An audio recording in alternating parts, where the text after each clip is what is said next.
Hello again, ladies and gentlemen. I'm Joe Hindy, the Android Authority app guy. Today we revisit 1991 as Square Enix has re-released the classic JRPG Final Fantasy IV for Android, and after the intro, we'll take a closer look at it. Let's talk about the biggest change first, which is the graphics. Gone are the days of flat world maps and gone are the days of flat, out-of-focus sprites. Square Enix has revamped the graphics in a big way, and to put it bluntly, it's much better than it used to be. It's difficult to pinpoint specifics when the whole thing has been redone like this. It's very similar to the Nintendo DS remake in terms of graphics, except on Android it's a little bit sharper. So think of all the graphics and animations you remember from the SNES days, and forget about them, because they're gone now. One thing we do want to point out are specific things you'll see changed from the old SNES version. Secret tunnels no longer show up as gray instead of pitch black, so when navigating off-screen to find treasure or secret passages, you will no longer be guided by the slightly off-black giveaways we saw in the SNES version. Gameplay is also a lot different, however most of this is because you're playing on a touchscreen rather than a console controller. You still have your classic commands like attack, black magic, white magic items, and character-specific talents. You just have to scroll and click with your finger instead of using a D-pad. There are a few changes from the core experience. Square Enix brings back the augment system from the DS remake. Throughout the game you'll come across augments that you can equip for additional command options, things like auto potion,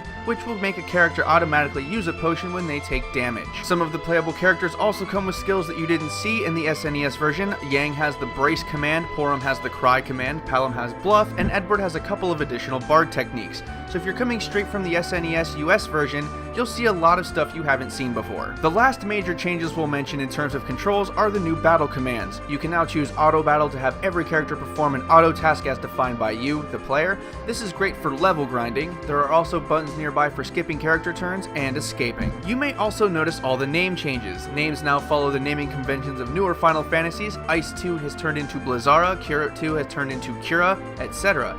This includes enemies, as imps have now become goblins, and bosses like Milan, the archfiend you fight on Mount Ordeals, is now Scarmiglio. For those who are fans of the original story, you'll be delighted to hear that there are now voiced over cutscenes. It's not amazing voiceovers, but considering that when we played this game before we were reading these long dialogues ourselves, it's definitely a pleasant change, and they're actually fun to watch. When you get right down to it, the game is, at its core, the same as it's always been. Characters all know essentially the same skills, the world maps and dungeons are still laid out exactly the same, including all the hidden areas, and once you get used to the touchscreen controls, even battles and strategies are the same. So here's what we liked about Final Fantasy IV. Probably the biggest thing we liked is that Square Enix didn't butcher the Final Fantasy IV experience. The wonderful story and music remains wonderful despite the additions and graphical enhancements. While they did add some dialogue and the cutscenes are essentially all brand new, the classic moments remain and longtime fans will feel right at home. We also loved the auto battle system. Any longtime Final Fantasy fan knows that there are points where level grinding is pretty much necessary. While we wish there had been a way to speed things up like the battles,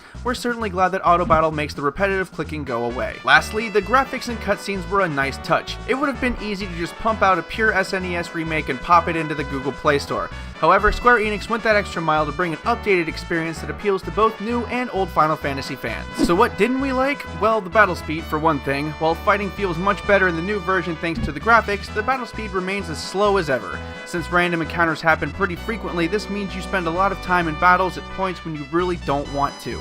Don't get us wrong, it's great for leveling up, but we wish we could set the battle speed a little higher. Also, some of the new dialogue sucks. While the old dialogue wasn't exactly going to win any awards, some of the new dialogue, especially the stuff spoken by the voiceover actors, is a little bland and unimaginative. Thankfully, it doesn't happen very often. Overall, we were quite happy with Square Enix on this one. People who have been playing the game off and on for 20 years will get everything they loved about the original, plus some new content.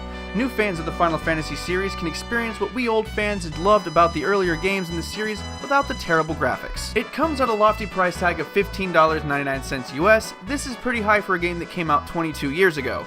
While we can't define the high price tag, we will say that nostalgia dictates that $16 is a small price to pay to play this classic again. Still though, we understand if some people think it's a little too high. So the question is, would we recommend it? The answer is yes, we would. Even if it's a little expensive, this is one of the RPGs that helped define the genre and laid the groundwork for more popular titles over the next decade. It's a classic, and classics are always worth picking up. Once again, I'm Joe Hindy, the Android Authority app guy. Feel free to subscribe to our YouTube channel and check out the written version of this video and our social media links in the video description.